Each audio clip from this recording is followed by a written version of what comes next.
Friends, स्वागत है आपका अपने यूट्यूब चैनल डाउट बस्टर में।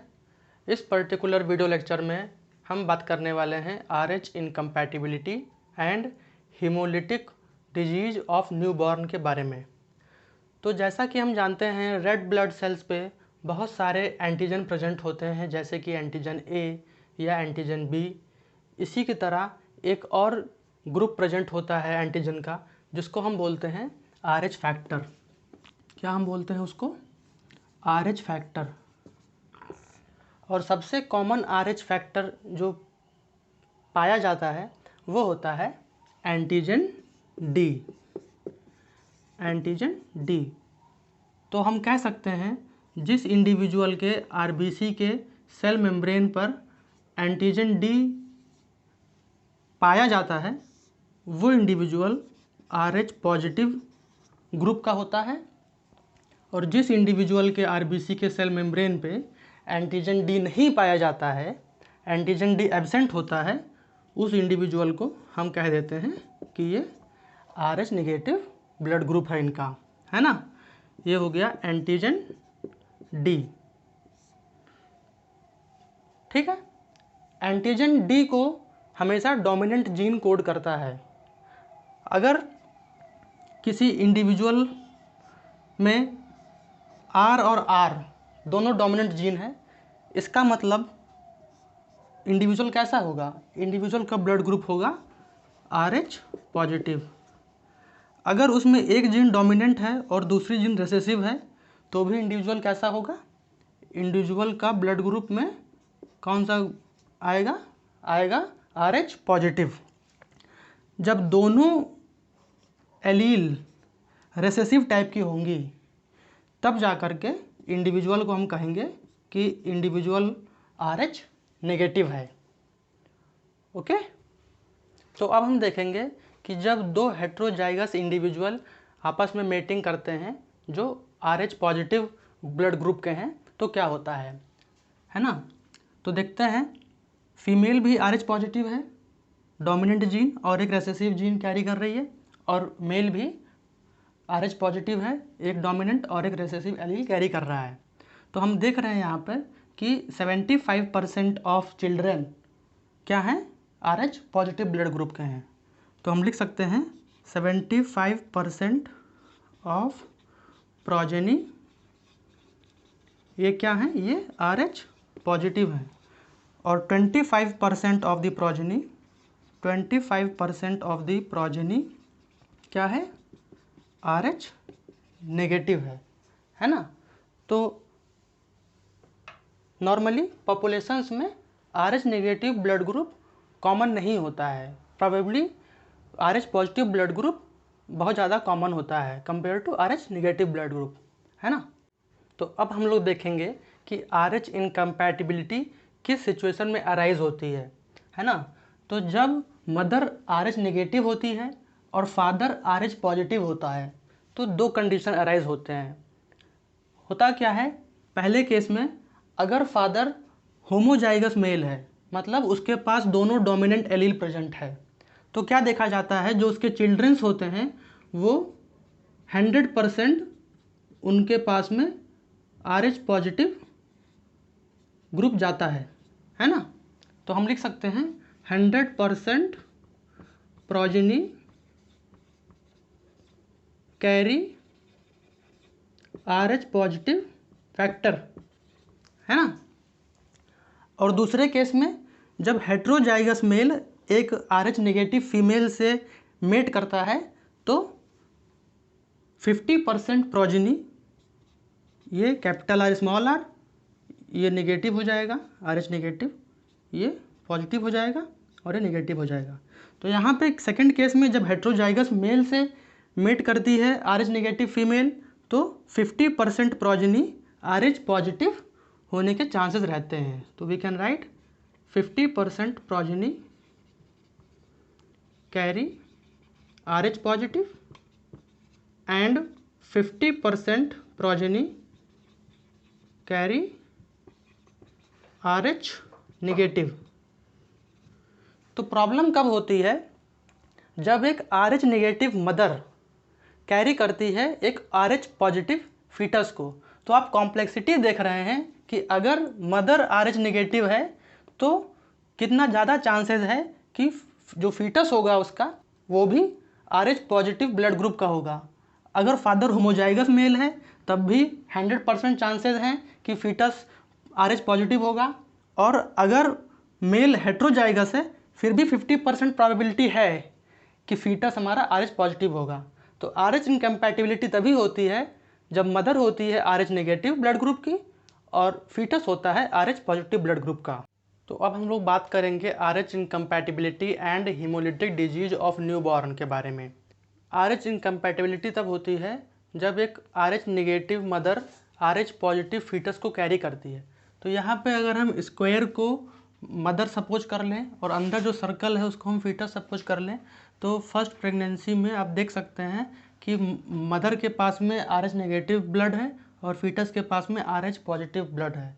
तो फर्स्ट प्रेगनेंसी में ये प्रेगनेंसी नॉर्मल होती है क्योंकि ड्यूरिंग द प्रेगनेंसी कोई ब्लड की मिक्सिंग नहीं होती है। But after the first delivery जब प्लेसेंटा और अम्बिलिकल कॉर्ड को कट किया जाता है तो वहाँ पे 100% चांस होते हैं कि वहाँ पे मदर का ब्लड और फीटस का ब्लड मिक्सअप हो जाता है। तो इस सिचुएशन में क्या होता है, फीटस का जो RH पॉजिटिव ब्लड है वो मदर के ब्लड स्ट्रीम में एंटर हो जाता है और उस RH पॉजिटिव ब्लड ग्रुप को या उस RH पॉजिटिव ब्लड को मदर का बॉडी एज ए एंटीजन लेता है, एज अ फॉरेन पार्टिकल लेता है, और उस फॉरेन पार्टिकल के अगेंस्ट में मदर की बॉडी एंटीबॉडीज़ प्रोड्यूस करती है। जैसा कि आप यहाँ पे देख पा रहे हैं फर्स्ट प्रेगनेंसी के डिलीवरी में यहाँ पे मदर की ब्लड स्ट्रीम में रेड कलर में आप देख पा रहे हैं एक एंटीबॉडी प्रोडक्शन हुआ है RH पॉजिटिव ब्लड के अगेंस्ट में। तो ये कौन सी क्लास की एंटीबॉडी होती हैं, ये होती हैं IgG क्लास की antibody, IgG class of antibody ये प्रोड्यूस होती है मदर के ब्लड में। और इससे क्या होगा, इससे मदर को इसके अगेंस्ट में इम्यूनिटी मिल जाएगी और जो RH पॉजिटिव ब्लड पहुंच गया है मदर के ब्लड स्ट्रीम में वो डिस्ट्रॉय हो जाते हैं। बट मेन प्रॉब्लम कब अराइज होती है, जब सेकेंड प्रेगनेंसी होती है। सेकेंड प्रेगनेंसी में क्या होता है, फर्स्ट प्रेगनेंसी में जो बेबी होता है वो नॉर्मल पैदा होता है और उसे कोई भी प्रॉब्लम नहीं होती है। बट सेकेंड प्रेगनेंसी में प्रॉब्लम ये होती है कि मदर के बॉडी में ऑलरेडी एंटीबॉडी प्रेजेंट होता है RH पॉजिटिव ब्लड ग्रुप के लिए या RH पॉजिटिव RBCs के लिए, है ना। तो जब सेकेंड टाइम वो female RH negative female pregnant होती है तो होता क्या है कि फीटस के पास तो RH पॉजिटिव ब्लड है और मदर के पास में RH नेगेटिव ब्लड है।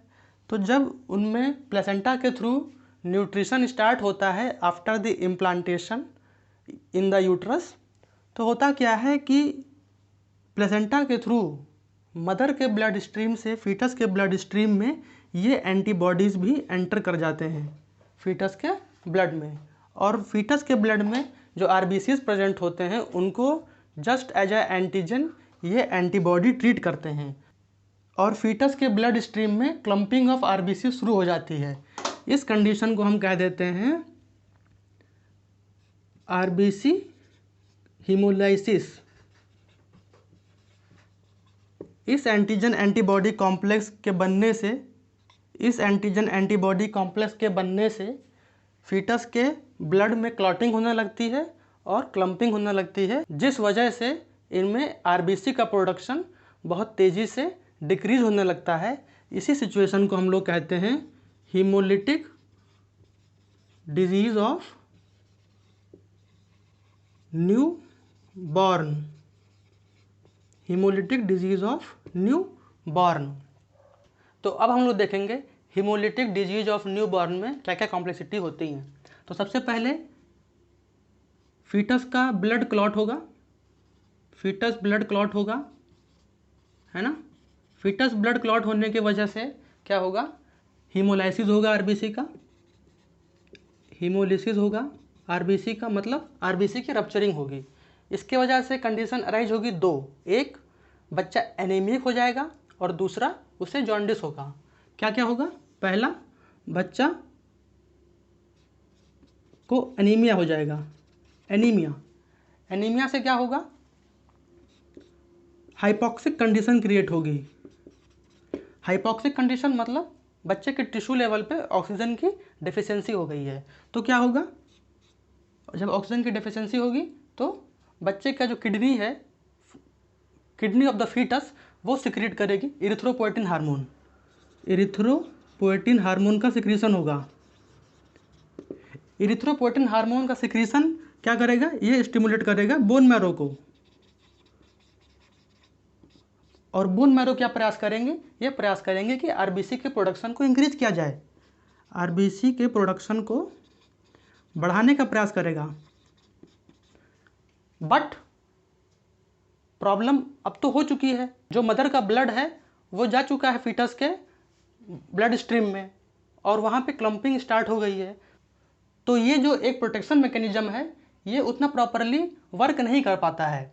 सेकंड, एनीमिया के साथ में बच्चे को जॉन्डिस होता है, जॉन्डिस। और इसमें क्या देखा जाता है? जॉन्डिस में बिलिरुबिन का प्रोडक्शन बहुत ज़्यादा हाई हो जाता है। बिलिरुबिन का प्रोडक्शन, बिलिरुबिन पिगमेंट का, बिलिरुबिन पिगमेंट का प्रोडक्शन बहुत ज़्यादा हाई हो जाता है।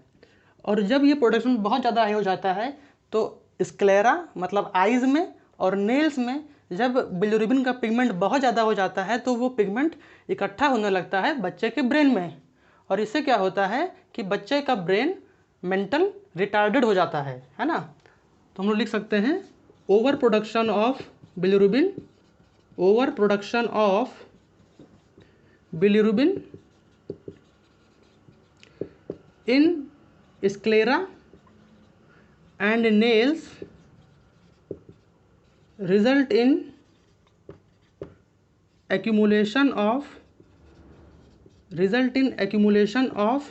bilirubin in brain।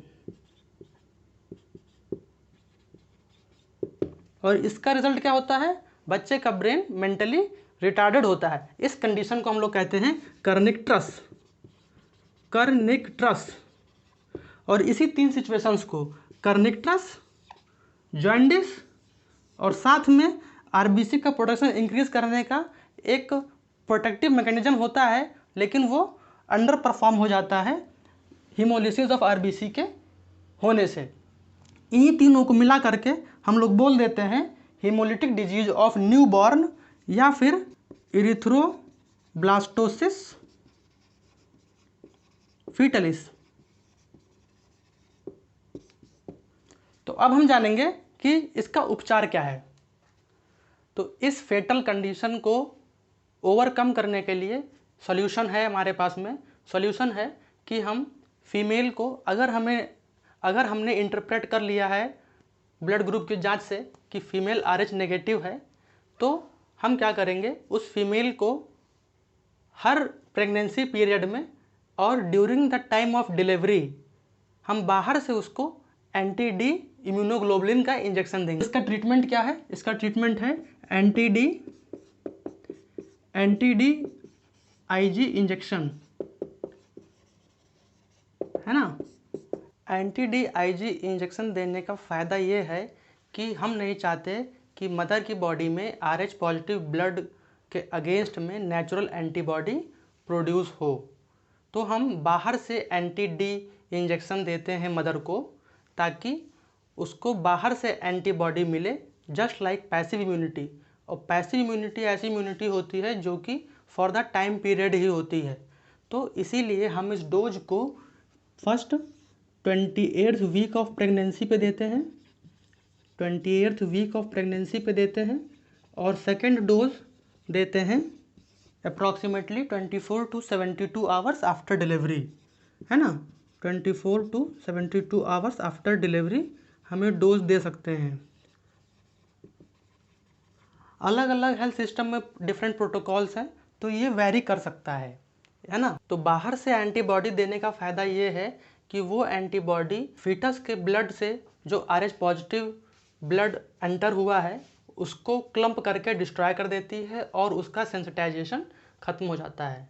और जब नेक्स्ट टाइम पे फीमेल प्रेग्नेंट होती है तो उसको हम फिर से एंटी डी दे देते हैं। इससे ये प्रॉब्लम ऑब्वियसली 100% सॉल्व हो सकती है। इसीलिए ये एक ऐसा डिजीज़ है कि इसके लिए precaution is better than cure हम कह सकते हैं। तो अगर आप लोगों को ये वीडियो अच्छी लगी हो तो इसको लाइक करिएगा, शेयर करिएगा और कमेंट करिएगा और इस चैनल को सब्सक्राइब जरूर से ज़रूर करिएगा। Thank you for watching this.